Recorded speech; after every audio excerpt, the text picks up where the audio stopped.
Kicking off day two, we have the pandemic hangover, achieving a mentally healthy workplace, presented by Pauline Neal, based in Darwin, travels all over Australia, delivering programs around mental health.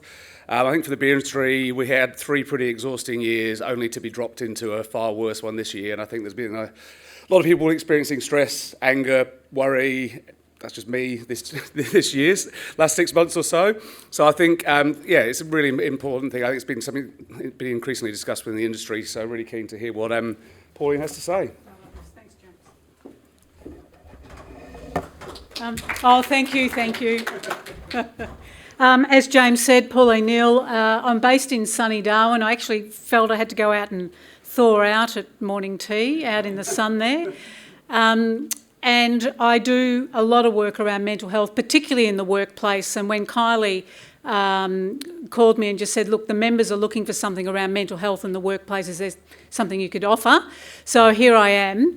And basically, it is really looking at the hangover of the pandemic. But I guess, James, you make a really good point that this year for some people has been worse than some of the other years.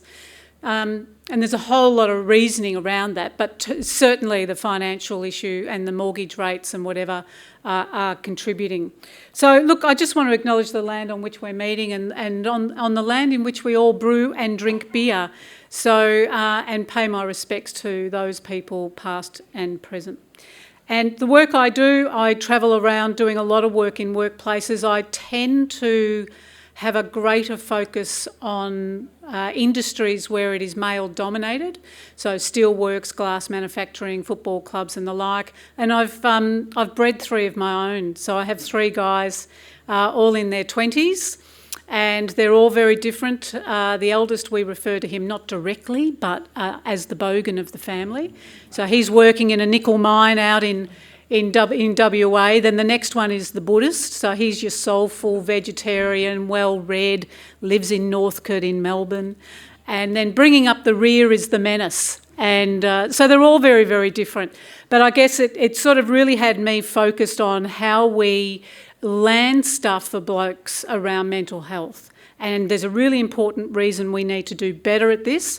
And when Kylie rang and just said, Pauls, could you do something around mental health? I'm thinking, right, this will be interesting, but it's a beginning conversation, and I think that I'm really pleased that you're sitting here in the room today.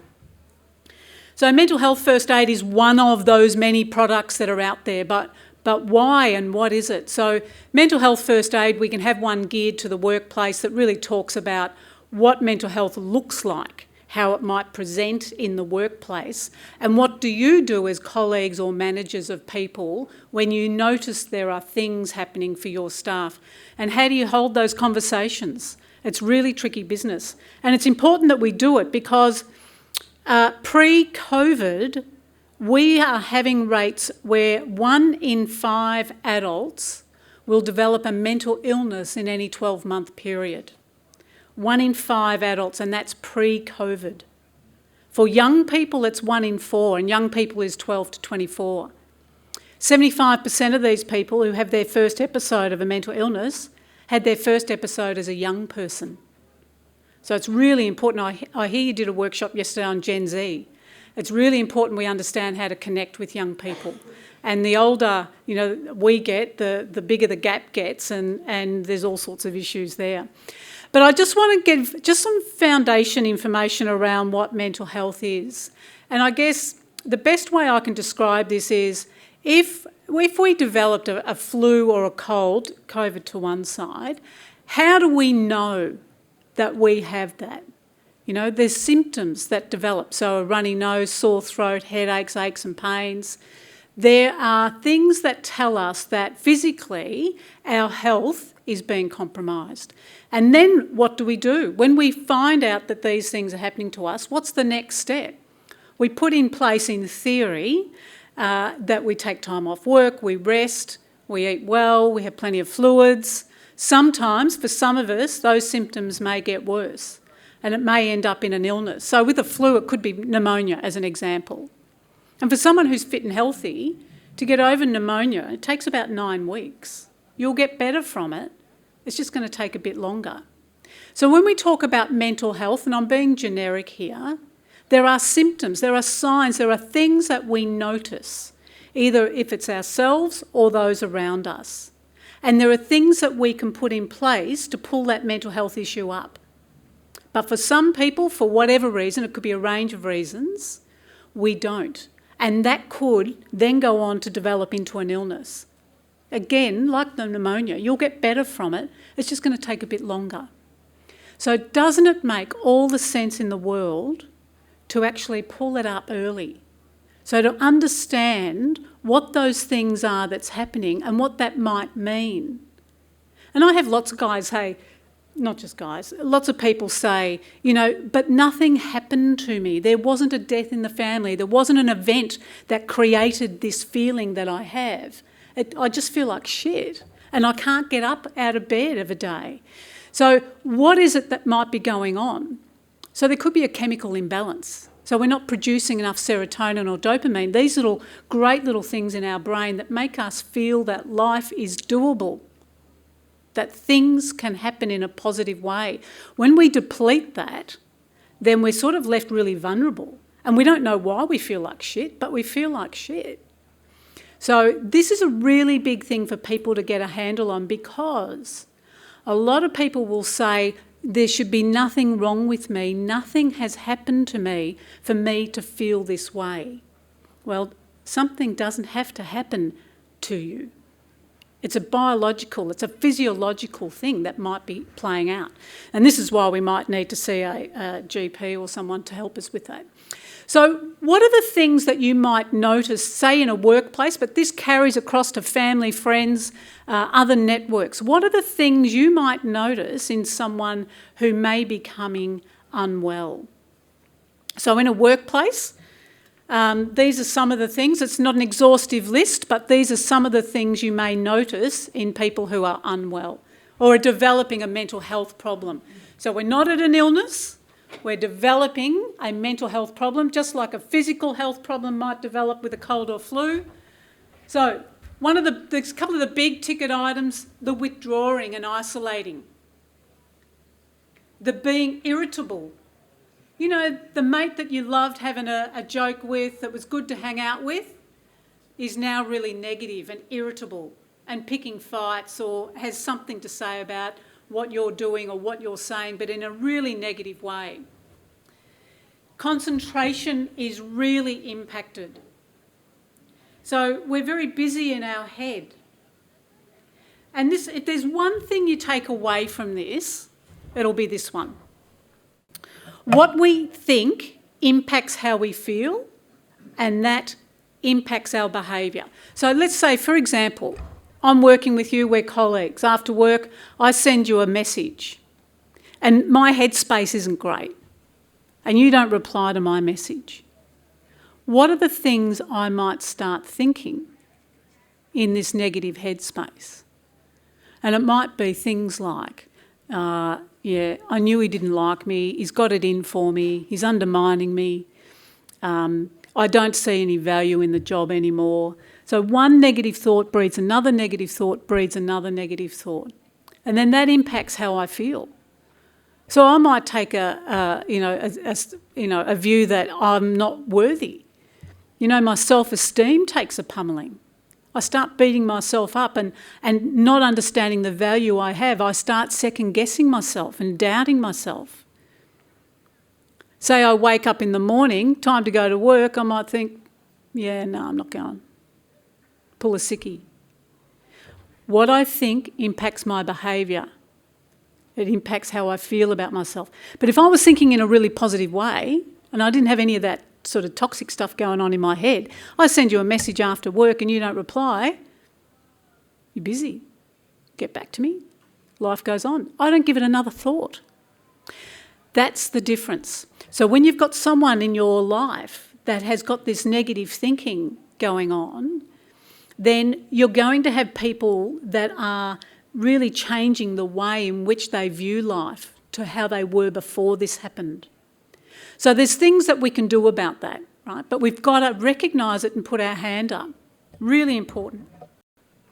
The impact on a business, you know, and I sat through the Brewers Association workshop, and, you know, I think when you look at all these small brewers that are folding up, or the pressures, the financial pressures are really big, that they can't find the staff to do the job or can't keep the staff, the impact around mental health is significant. When you have a staff member that steps away because of mental health concerns and they're on sick leave, it takes twice as long to get them back than someone who was on physical illness leave or physical injury leave. It's really important we nip this in the bud. We jump in as early as we can. We don't wait for things to get as bad as it can be. The impact to Australian businesses over a 12-month period, and this is pre-COVID, is just shy of $11 billion. Now, if I didn't have executive from a workplace on board with this fluffy mental health thing, I've got them now, because it hits your bottom line. It hits your bottom line because people take sickies. People, you know, are absent from work, so your productivity, and particularly when you're a small business, is really impacted. It affects your productivity because you have people coming to work that aren't really fit for work, and they're mucking things up. You know, that thinking, that negative headspace, it's busy, really busy, hard to concentrate, hard to follow an instruction. And I'm sure you've got staff at different times where this has happened, where you think, God, I have to repeat myself how many times? And then you've got compensation claims. So all this boils up to $11 billion per year. And this is a PricewaterhouseCoopers, I feel I should say that really quietly, report that they did a couple of years ago. And like I said, it is pre-COVID. What I want to do now is just get you to get your phones out, just so we've got a bit of movement here. I want you to look up a thing called menti.com, and I'm going to get you to log in. Just says join a presentation. And then you're going to need this code, 1476644. And then once you're in there, you're going to have a statement. What is the leading cause of death for all Australians under 44, or between 15 and 44? And you get to rate it. So you just fill in you'll get a little box there, just click on the one you think is the leading cause of death, then go to the next one, what's the second leading cause of death, and so on. Now, don't click out of that. You can put it down, but don't click out of it because I've got another thing coming up. This is the leading cause of death in Australia. Suicide is number 1. Accidental poisoning is number 2. And you could really, there's not much of a difference there, really, is there? Road and land transport accidents, number 3. Number 4 is heart disease, number 5 is cancers. So what we know here in Australia is that our leading cause of death for all people under 44, and think about the age of your industry staff and workers, is suicide. Now, if that doesn't stop us in our tracks here in Australia, I don't know what will. And that's why this is really important. What you're doing sitting in this room right now is really important because you can make a difference. The facts in Australia on suicide: 3,144 people in 2021 died by suicide. 1,123 died on the roads. We have amazing campaigns towards zero and others around reducing the road toll, and so we should. But what do we do about reducing the toll on suicide? Look at the industry you work in. 75% of those that die by suicide are men. The suicide rate of Aboriginal and Torres Strait Islanders are double, and where I come from in the Territory, triple. People in rural populations are twice as likely to die by suicide. And I know that whilst I live in the Territory, I come from central Victoria, and I know we've got a couple of great breweries out there. But we had in 2019, 40% of the Victorian suicide rate was rural people. And our LGBTQI+, they also have a high rate of suicide. And so we need to wrap our arms around our rural, our men, our LGBTIQA+ people. We need to ensure that people feel connected. And women are 3 times more likely to take their life. And I just want to say something just quickly. A lot of the work I do in the last 13 years has been in suicide prevention, and I speak about suicide every day, so I'm very mindful. I never speak in a room where there isn't an impact of suicide. We don't get through this life without knowing someone who has died by suicide. What happens every year, while we have 3,144 in 2021 who died by suicide, we had, that we know of, 70,000 people on the precipice, on the cliff. 70,000 people in that year made an attempt on their life. 3,144 stepped over the cliff. When we come back up to the cliff, these 70,000 people, 75% of them are women. What drives people to the cliff? Lots of different things. But it is not about dying. And we know this because those who have made an attempt on their life and survived have gifted us amazing information about what was going on for them. You know, that person that died by suicide and you knew them and you think, oh my God, I didn't see anything coming. I had no idea. These people have gifted us some information. And that is that they are sitting in high levels of distress, despair, hopelessness, a sense of entrapment, a whole range of things. It's not one singular issue. It's complex, and it's not overnight. It builds. It may feel that it was impulsive, but it wasn't. It had been sitting there for a while. It may have taken the last straw, a trigger event that made them, step over that cliff, but it wasn't an overnight decision. So, when we talk about suicide, let's not forget that we have an amazing number of people who are living life in high levels of distress. And we don't know who some of them are. So how do we support them? How do we hold space for them? We be kind to everyone. We don't know everyone's story. And if we've got a chance to reach out and connect with someone, then we do it. It's really important. This is the rates, just for those that like a little bit of data. Blue line is men, red line women. When we look at the top, we've got two areas of concern with men. We've got a lot of concern, but 2 areas where we have peak numbers. One is the blokes sort of 40 to 59, and then blokes 80 plus. Our oldies. So I ran a mental health first aid course for the men's sheds in Central Vic. There was 5 sheds, and they had 4 blokes each. It was a great course. And we got to a slide, it was a similar thing to this, and I said to them, what's going on with you blokes? Like, this is you guys. And they nailed it. They said, my wife of 60 years died, and whilst I can go to the men's sheds or do things during the day, at night time it's really lonely, it's really hard.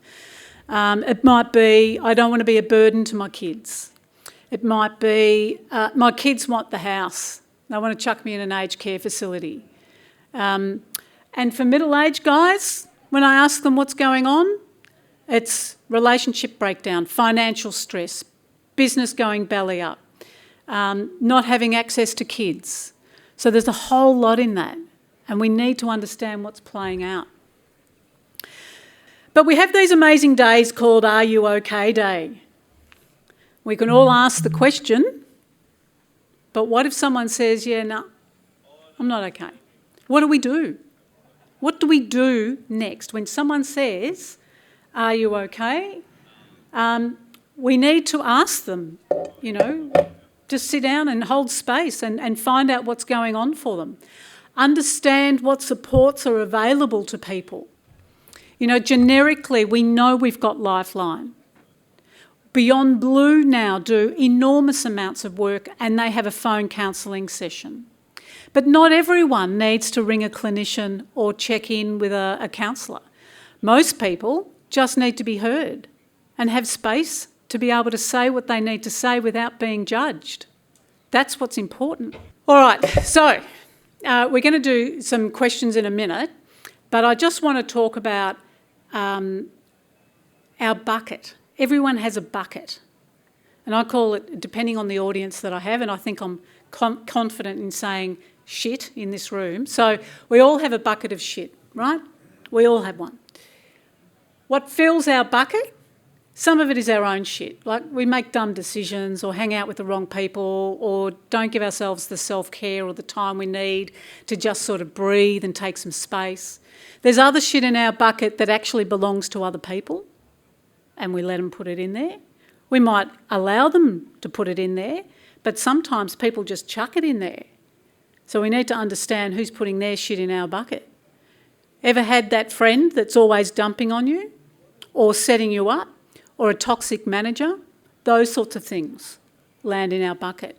And then the last layer of shit is stuff we have no control over. COVID was a classic example. A sudden death. Things that land in our bucket that we have no control over. So we all have our bucket, and we all need to understand how our bucket is tracking. A little tap on the side of the bucket allows us to release some of the shit out of the bucket, but you just don't turn the tap on. You've actually got to do something. And that's where you go and do something that you enjoy doing.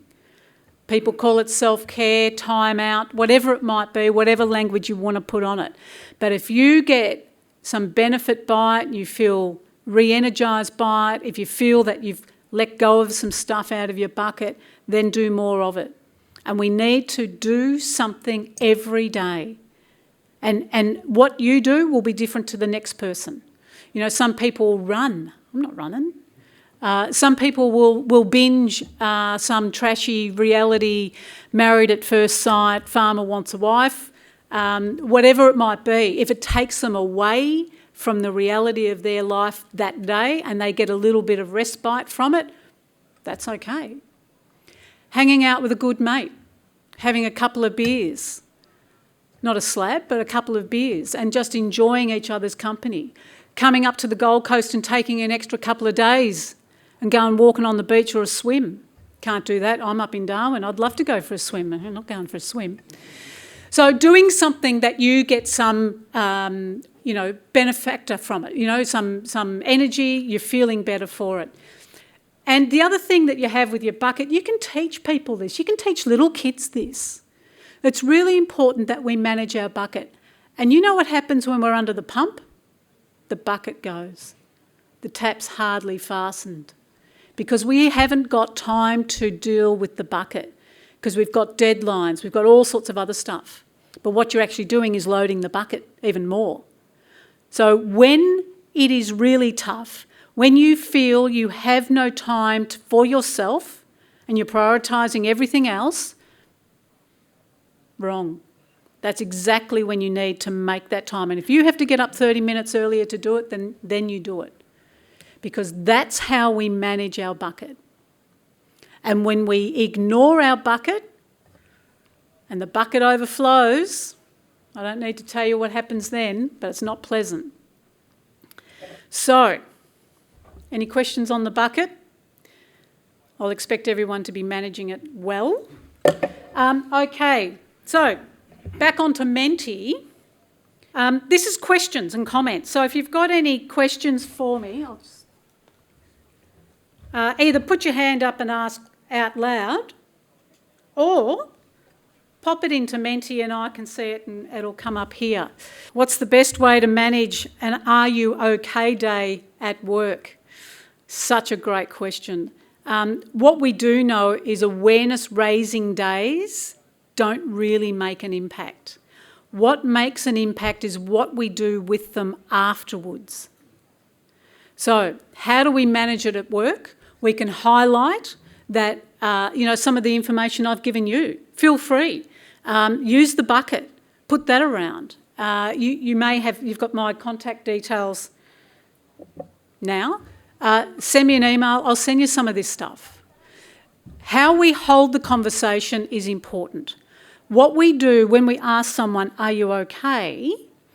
We need to be genuine about it. If you've got someone at work or someone in your life where you've noticed some of those things that we had up earlier around some of the signs and symptoms, evidence is really important. So I might just say, Joe, I've noticed you're coming into work really late. You don't normally, and you seem a bit on edge. Is everything okay? Are you okay?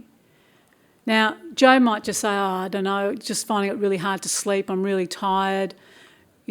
We hold a conversation. We don't dominate the conversation. Listening is so critical. Listening is us being quiet and keeping that person, Joe, in the centre of the conversation. Oh, I'm really sorry it's like that, Joe. Are you trying anything to help get to sleep? Is there something I can do? How can I help? Putting it back to them. And if they go, I don't know, think about they may be in this really negative space. Well, let's have a look together. Is there something we can download? Beyond Blue, sleeping better, facts. Facts are important. And just giving them the space to talk. And it might be that, well, Joe, maybe you're better off at home and just see if you can get some sleep. Take the rest of the day off. Give them a breather. But at least what's happened now is you have a connection with Joe and Joe knows that you're a safe person for them to speak up with. Rather than, Joe, you're late for work, what's wrong with you, you idiot? You keep this up, it's a performance issue. It's a different conversation. It is not about performance, it's about well-being. How do you support your staff when you are having your own mental health struggles? Oh, another really good one. Lead by example. One of the things that hold people back is stigma. And, stigma has stopped, I would guarantee it, people from sitting in this room. Because there will be a feeling that if I sit in this room, is that saying I've got mental health challenges? I go to a footy club, and often I go to a footy club after there's been a suicide. And I can say to the player group, you want to know what courage is? Courage, it isn't out there on the football field. Courage is when you are staring at stigma, you've got your own mental health struggles, and you put your hand up to say, I'm not okay. That's raw courage, that's guts. So how do you deal with staff when you're dealing with your own struggles? I think you've got to be putting really good practice in place, and you need to talk about it. Have an open conversation if you feel that way inclined. But it is important not to ignore it. In this business, many people manage their bucket by consuming alcohol. We are very good at self-medication. Can you discuss ways to encourage healthy versus harmful management of mental health? Look, again, a really good question. There's nothing wrong with drinking. I managed the Alcohol and Drug Foundation for the Territory for 2 years. And one of my questions in the interview was, am I allowed to drink? And they say, yeah, we encourage it. But it's responsible drinking, right? We all know that. So how do we step up the healthy ways to manage our mental health? There are 3 things that keep us mentally healthy. Anyone want to guess what they are? Just around. Exercise, sleep, and one more? Diet. So nutrition, sleep, exercise. How do we manage our mental health away from grog or other substances? Get out and walk, swim, ride a bike, throw a ball, eat healthy. And it might be that you have something at work that is a healthy option. I don't know your situation at work. Sleep is not so easy. We can control the other 2 to some degree, but sleep can be elusive. So we have to work at sleep. Drinking a bottle of wine or half a dozen stubbies might get you to sleep, but it will make you wake up at 1 or 2 in the morning. James knows exactly what I'm talking about. and then you find it really hard to get back to sleep. So we need to, one, recognise that there's a limit, right? There's a line in the sand, and then look at other options. If it's sleep, there's an app called Smiling Mind as an example, right? Smiling Mind is this really cool app. It's got this mindfulness thing going on. I struggle with it because I'm a bit ADHD, but it does work for a lot of people. And they have one geared at children, one geared at young people, one geared at adults. And it's 2 to 3 minutes in a day just to still the mind, ground yourself. You know, when you're in this busyness, I almost felt like doing it with you before, James. James is, you know, he's come in and he's had this really busy moment at work and lack of sleep and was like he was on speed. Well, actually, no. But I just thought, well, this is where mindfulness would be really good, to just breathe, just stop, just for 2 to 3 minutes. So maybe you know, other things with, you know, just going back to the other question around Are You OK Day, it is making sure that this is not a 1 day a year event. If that's all it is, don't do it. Don't do it. It's a waste of time. And we know that. Evidence tells us this. What we need to do is have something embedded that is regular. Regular check-ins. I did a session, just a 2-hour workshop with some staff in the NT government a few weeks back, and there was one group of a unit that were tracking, they were 60% below their staff rate. So they're really under the pump. There's about 10 of them. It may or may not have had something to do with a croc coming into Litchfield at Wangi. They didn't have the staff to manage it. May not have. But I said to them, you know, in the morning, why don't you do a check-in with staff? Because everyone's under the pump. Like, the job demand's massive. Do a check-in, just 1 to 5. 1, I'm no good. 5, give me more work. I'm up for it. And all each staff member has to do of a morning over the cuppa is just come together, just give us a number. And if James comes in and says, I'm 2, well, OK, let's lower James's work for the day. Who's 4 or 5? Can we move this around a bit? Because there's swings and roundabouts. There'll be a day where the 4 and 5 people are feeling 2. But knowing that they had your back, then you're more inclined to do that for them too. But it also builds team and trust. You don't have to use words to explain what's going on and why you're 2 or why you're 1. You're just 1, or that's it. We don't need any more information unless you want to tell us. But that's one way of dealing with it. We're almost at the end of our time. Let me just check if there's any last budding questions or comments. And there will be, how do we help people that don't want help? Just be kind. We can't force someone to get help. Sorry, there's just one more question on here. Anything else that you might be keen to learn more about? And you know, this is a conversation I can have with Kyle at the IBA, but around mental health and wellbeing, is there anything you want to learn more about? Is there a way in which you want to learn that? Is it face-to-face, online, a bit of both? Here's your opportunity to have a little bit of input, and I'll pass this on to the IBA. So I'll give you a minute or two to fill that out. And I think that the last thing for me is really, you know, we need to take better care of ourselves. If you are managing people, you lead by example, and it's okay to be a bit vulnerable in front of people and just say, oh, look, I'm having a really shitty day today.